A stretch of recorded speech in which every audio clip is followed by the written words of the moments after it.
The Gospel of St Aralor, the story of St Aralor, the penitent.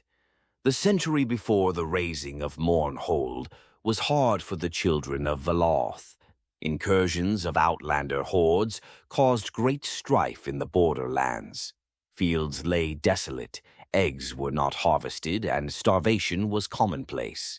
Such times give rise to great heroes, but also to evildoers. And Aralor was one such villain.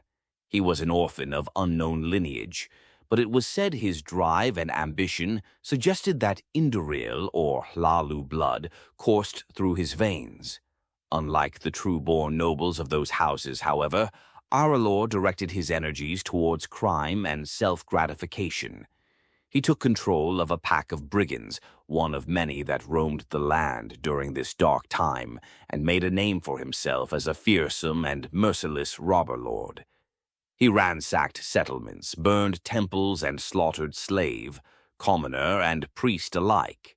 The lawful armies of Morrowind were preoccupied with defending the nation's borders, and the people turned to Nordic mercenaries and even the imperial warriors of Cyrodiil to protect them.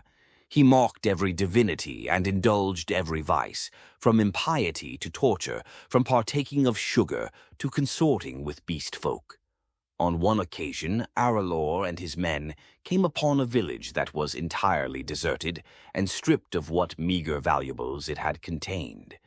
The robber lord saw the entrance to a mine nearby and said, "Look, the villagers have fled under the ground to hide their wealth and their daughters.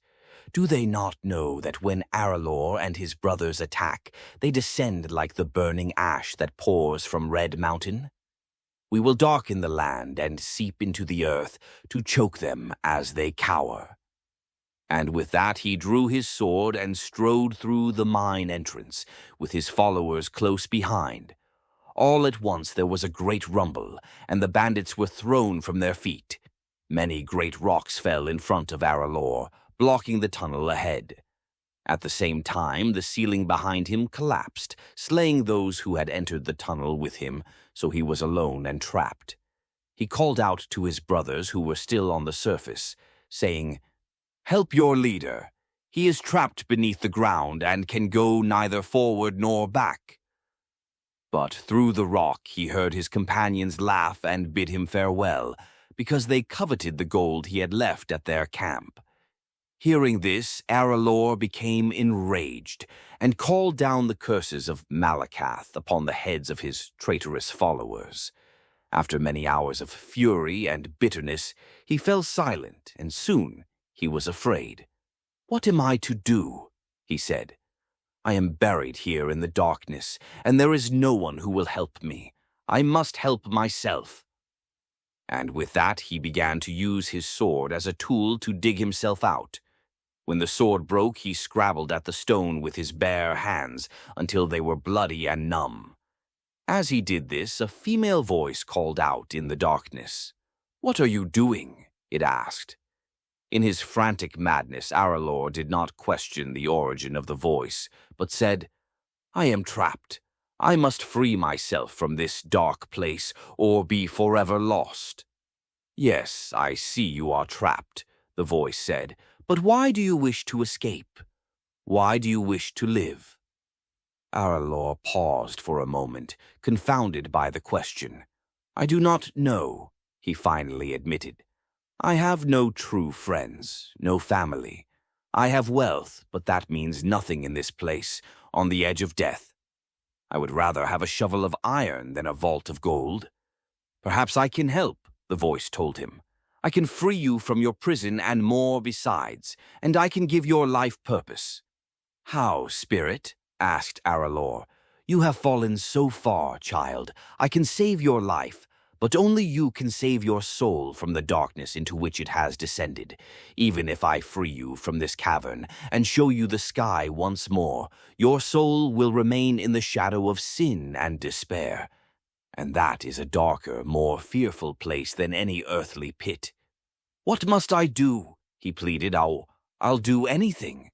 He stopped, realizing he had not come this far to hear himself recall the failure of his grief to save, but to find an end to his despair. "You must work off your sin," the voice replied. "You must travel far so that others may see your contrition.